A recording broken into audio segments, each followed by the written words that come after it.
Et voilà, on se retrouve déjà pour la suite du programme. Après les nouvelles en bref, c'est les précisions chiffrées, les courbes économiques avec Judith Tunamaka. Aujourd'hui, spécialement, nous ferons un focus sur le taux d'inflation à la première semaine du mois de juin 2024. Elle sera avec nous sur ce plateau juste après ceci. Restez branchés.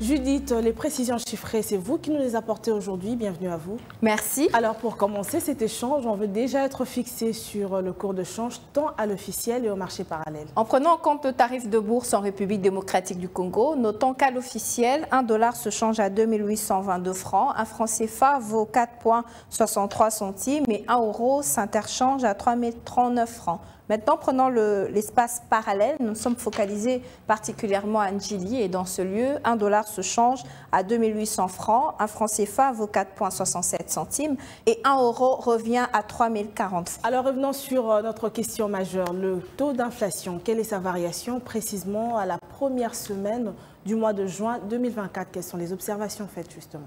À la première semaine du mois de juin 2024, le taux d'inflation s'est inscrit en hausse et ce, après le ralentissement observé à la dernière semaine du mois de mai 2024. En effet, le taux d'inflation s'est établi à 0,300%, venant de 0,175% une semaine plus tôt.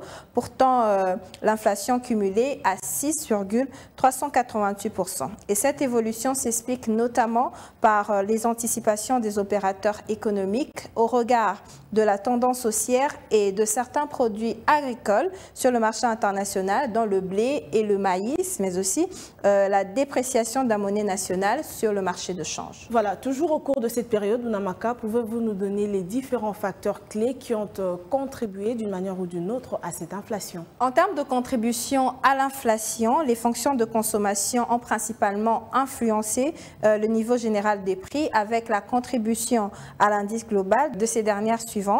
Les produits alimentaires et boissons non alcoolisées, 77,5%, logement, eau, gaz, électricité et autres combustibles, 9,7%, la santé, 4,5%, les biens et services divers, 2,3%, les meubles, articles de ménage et entretien courant de la maison, à hauteur de 1,9%. Alors, en glissement annuel, l'inflation est ressortie de 21,430%. En annualisé, le taux d'inflation est projeté à 15,027% contre une cible annuelle fixée à 11,3%. Alors, vous serez d'accord avec moi que durant le mois de mai, il s'est observé une sorte de ralentissement du taux d'inflation. Alors, quel a été donc précisément ce taux d'inflation et qu'est-ce qui a été localisé principalement à ce niveau? Pour revenir au ralentissement observé au mois de mai 2024, pour le seul mois de mai 2024, le taux d'inflation s'est établi à 1,45% au mois de mai contre 0,721% au mois d'avril 2024.